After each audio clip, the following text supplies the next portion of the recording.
Here are three differences between CPA US and ACCA. Difference number one, the duration. CPA is, you can only appear for it if either you've completed BCom plus 1 year of MCom or MBA, or if you are a chartered accountant, at least from India.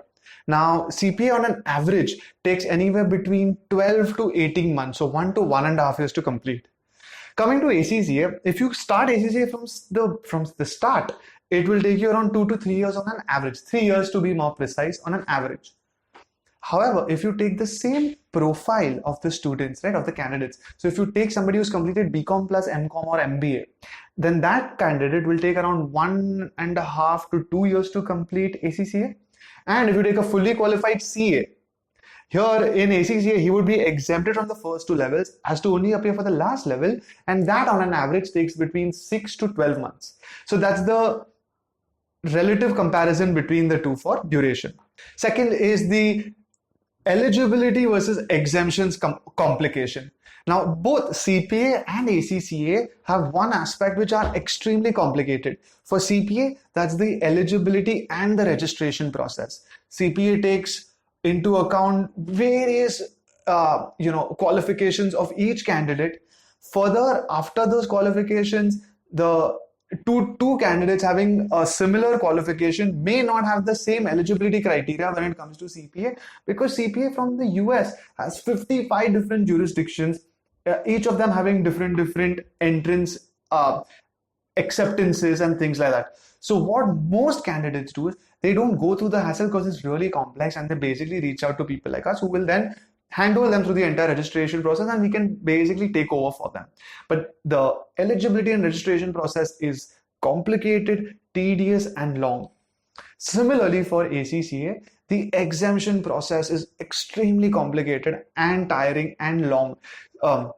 If you are just a graduate, it's not simple how many exemptions you get, because ACCA as a body will look at which university you've cleared from, how many accounting, same as, similar to CPA, how many accounting subjects you have. Further, if you are a final CA or an inter-CA student, which means you've completed partial CA, but not the whole thing, there are millions of different permutation combinations through which you can get exemptions. If you've only completed one group of inter-CA, you get certain exemptions. If you completed both the groups and one group of final CA, you get certain exemptions. Further, based on all of these complications, the exemption fee waiver is also complicated. So again, in a similar manner, most people would prefer outsourcing that to reach out to people like us, and then they get registered. But the eligibility and registration and the exemption, both extremely tedious processes. And the last difference, the 4 papers of CPA, almost all the 4 papers in its entirety are objective based. They're computer based exams, all multiple choice questions with simulations, which in turn have a few multiple choice questions.